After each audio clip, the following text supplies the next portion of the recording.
Só vou controlar meu tempo aqui, que quando eu estava ajudando a coordenar a sala, eu sei que é difícil. Então, assim, vamos falar um pouquinho sobre a avaliação. Eu me chamo Yannis, sou professor de computação. Atualmente atuo em 60 horas no Instituto Federal Farroupilha, nos cursos técnicos de graduação, e na Prefeitura Municipal de Santo Augusto com os pequenos do ensino fundamental, 1 e 2, certo? Com a aprovação da BNCC de computação e a implementação eminente dela, né, a gente perpassa por alguns momentos e alguns estudos que são necessários, que em outras áreas vão parecer para a gente repetitivos. Se alguém já é da matemática, se alguém é da pedagogia, vai olhar e dizer, isso aqui já existe há 60 anos dentro da nossa área. Mas bem-vindos à computação, e nós não temos isso. Então, dentro de uma aula a gente tem 3 momentos principais: planejamento, metodologia e avaliação. São os 3 princípios básicos da didática para a gente chamar alguma coisa de aula, tá? E aí nós vamos focar hoje em avaliação. Por que avaliação? Porque nós temos a implementação da computação da educação infantil até o ensino médio. Acontece que na educação infantil, no primeiro ano, no segundo ano e no terceiro ano, de modo geral, exceto se a sua escola for exceção, não há presença de notas, tá? Então a avaliação tradicional, como acontece nas outras áreas do ensino fundamental, ela não ocorre nos anos iniciais, porque a gente não tem a quantificação de saberes, e sim a construção de pareceres de aprendizado. Dado esse contexto, a gente tem uma pergunta então, de quais maneiras que a gente pode avaliar a ciência da computação, né? Pensando tanto que o professor pode ser um licenciado em computação, que já tem uma experiência, ou pode ser um pedagogo, né? Que vai se deparar então com esse novo desafio. Então minha pergunta de pesquisa é quais maneiras avaliar as habilidades de ciência da computação no ensino fundamental 1, e o objetivo foi definir alguns parâmetros de avaliação qualitativa. Por que avaliação qualitativa? Porque na LDB, a gente tem o seguinte trecho, que a avaliação ela deve ser contínua, acumulativa e com prevalência dos aspectos qualitativos em cima dos quantitativos. Tá? Então você não está impedido de fazer nota, mas o preferencial é que você faça avaliação qualitativa dos conhecimentos, né? E aí, se alguém ainda não conhece a BNCC de computação, ela define 3 eixos, né? Pensamento computacional, cultura digital e mundo digital, né? Em pensamento computacional, apesar de que se cria uma ideia de que ela é relacionada à programação, esse não é o conceito certo, tá? Pensamento computacional é resolução de problemas. A gente usa o computador como uma ferramenta para resolver esses problemas, mas não necessariamente é obrigatória a presença do computador. Se eu te dar uma tarefa e você estruturar a resolução dessa tarefa dentro das 4 etapas do pensamento computacional, isso também é pensamento computacional. Então é independente da programação, independente do computador. E sim, é resolução de problemas. Agora, a cultura digital, ela vai relacionar as áreas de ciência, tecnologia e sociedade, ética na internet, segurança, dados, como que a gente se protege. Então são esses assuntos e essas discussões. E em mundo digital a gente tem a parte da infraestrutura, como que uma máquina funciona, como que a internet funciona, como que o computador armazena um dado, num banco de dados, e aquilo ainda permanece ali, o que é um sistema operacional. E aí, novamente, a gente vai estudar a máquina, como ela funciona, independente da máquina, né? Mesma coisa para a cultura digital, a gente consegue discutir a utilização da internet de forma segura, sem necessariamente precisar soltar teus alunos no ambiente, até porque quando você fala das regras de segurança da escola, você não vai botar fogo na escola para eles saberem o que eles vão fazer, né? Dado esse contexto, vamos voltar para a avaliação, tá? No ensino fundamental, a gente tem 41 habilidades, tá? De ciência da computação. E aí, por que eu não falei ainda da educação infantil? Porque eu acho que faltou espaço. Aqui é só 10 páginas e eu ocupei todas elas. Então, em um estudo futuro aí a gente fala sobre educação infantil, tá? A metodologia dessa pesquisa é aplicada, qualitativa, objetivo exploratório, e ela é bibliográfica, porque eu estou analisando então o documento da BNCC, que vocês podem pesquisar no Google, BNCC Computação. O primeiro link é do MEC, já vai aparecer a tabela com as habilidades, tá? E eu fiz análise de conteúdo Bardan, certo? Eu tenho 6 etapas produção dos dados, que foi a escolha dos documentos, eu estou analisando a BNCC.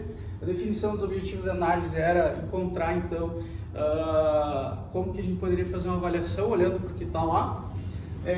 Identificação dos componentes estruturais, então, eu no próximo slide já vou mostrar como que a BNCC está estruturada, tá? Se alguém não trabalha ainda com educação básica, vai descobrir agora. A BNCC ela tem uma estrutura para cada habilidade. Posição dos resultados, análise dos resultados, discussões que a gente veio hoje para isso, tá? Então, assim, cada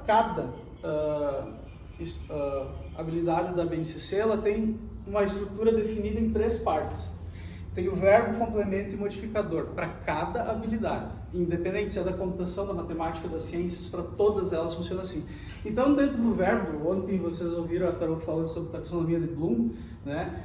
Cada verbo ali está estruturado dentro da taxonomia de Bloom. É o que o aluno é para aprender com aquilo, tá? Então, nós temos no primeiro ano lá uma habilidade de ciência e computação que diz assim: organizar objetos físicos ou digitais considerando diferentes características para essa organização, explicitando semelhanças, padrões e diferenças. Essa é a habilidade, todas as 3 caixinhas. O que é esperado que o aluno consiga fazer? Organizar. Esse é o verbo. Então, a minha avaliação ela tem que partir se o aluno consegue organizar ou não. É isso. O complemento é o que ele vai fazer, tá? Então, ele precisa organizar objetos físicos ou digitais. A minha avaliação precisa ser nesse sentido. O modificador são as coisas que eu posso alterar. Então, eu posso definir certos padrões, por exemplo, quando você for trabalhar com o primeiro ano, você pode utilizar um negócio chamado blocos lógicos. Quem aí já trabalhou com educação infantil já conhece ele. Blocos lógicos é uma caixinha que vem em várias cores diferentes, tamanhos, formas, espessuras. E aí você diz assim para o aluno: beleza, agora eu quero que vocês procurem todas as peças amarelas. Ele está fazendo isso aqui. Ele separa as peças amarelas. Ah, Williams, onde é que usa isso? Bom, na computação a gente chama isso de métodos de ordenação. Mas eu, obviamente, não vou chegar no primeiro ano e trabalhar um sort lá, para quem é da computação vai me entender agora, porque isso seria desesperador, né? Eles não têm capacidade de abstração para isso. Mas eles têm capacidade de organização de objetos, né? Ou a gente poderia trabalhar uma apresentação, aproveitar e puxar do colega ali que falou dos cards, né? Vamos criar uma história e vamos ordenar ela em passos, né? E a gente poderia usar um ambiente para criar uma história que tem início, meio e fim, e a criança ordena isso em uma sequência, tá? Então, antigamente a gente utilizava um negócio chamado rúbricas, em alguns lugares ainda se usa. Essa é mais ou menos isso, mas não é exatamente, tá?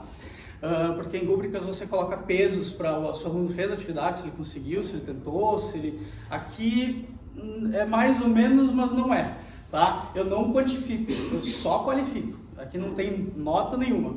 Para cada uma das 41 habilidades eu gerei uma questão analisando os modificadores.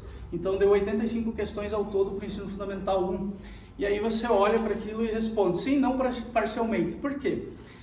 Depois você tem a possibilidade, eu tenho 2 minutos aí, eu tenho a possibilidade de construir um parecer de aprendizagem, onde diz esse aluno sabe fazer isso, isso e isso, conforme as habilidades tal, tal, tal. Ele ainda não consegue desenvolver isso, isso e isso, porque eu tenho essa ferramenta. Ou ele desenvolve parcialmente tal coisa. Mas parcialmente, o que é parcialmente? Aí eu olho para o modificador e eu consigo escrever. Ele ainda não consegue diferenciar, por exemplo, a espessura dos blocos. Mas ele parcialmente ordena eles por cor, por figura geométrica, mas por espessura ainda não. Aí você tem uma ideia do que aquele aluno sabe fazer, dependendo do conteúdo que você está desenvolvendo e da habilidade que você está desenvolvendo. Eu vou mostrar o primeiro ano aqui, e do primeiro ao 5º ano, gente, entrem lá no artigo que eu tenho as tabelas aqui para cada um deles, tá? Tá tudo lá, só baixar, usar, fique à vontade, tá tudo livre. Primeiro ano eu fiz assim, nós temos hoje pensamento computacional, para distinguir eu deixei um vermelhinho, mundo digital nós temos um amarelinho e nós temos cultura digital em azul. O objeto de conhecimento é o que antigamente a gente chamaria de conteúdo. Então em pensamento computacional para o primeiro ano a gente tem organização de objetos, conceituação de algoritmos dentro do mundo digital, a gente tem codificação da informação, dentro de cultura digital a gente tem uso de artefatos computacionais, segurança e responsabilidade no uso da tecnologia computacional. E aí nós temos as habilidades. Eu coloquei só o código delas aqui por questão de espaço, tá? Mas o que a gente espera, por exemplo, pegando esse código aqui e transformando ele em uma pergunta que você pode responder com sim, não e parcialmente, a gente, ao trabalhar essa habilidade, poderia avaliar o seguinte: esse aluno ele é capaz de caracterizar objetos conforme seus padrões de diferenças, por exemplo, grandezas, formas, cores, entre outros? Você responde sim, não, parcialmente. Esse aluno ele consegue identificar uma sequência de passos com o objetivo de resolver um problema? Ele segue uma sequência de passos ordenada? Se você disser faça isso, depois isso, ele segue esse padrão? Ele reconhece a palavra algoritmo como uma sequência de passos ordenados? Então, tudo aquilo que, por exemplo, antes estava assim, reconhecer algoritmo como uma sequência de passos ordenados, a gente transforma uma pergunta que vai sempre ter essas 3 possibilidades de resposta, tá? Isso eu realizei para todos os anos, do 1º ao 5º ano, está lá no artigo para poder utilizar. Isso é uma metodologia de avaliação? Não, não tem essa pretensão, é uma ferramenta para que o professor possa olhar, modificar e se inspirar, né? Como que eu vou fazer? Eu cheguei lá na escola, se você pesquisar hoje sobre avaliação em ciência da computação, você vai achar só o meu artigo. Então, é um passo inicial, tá?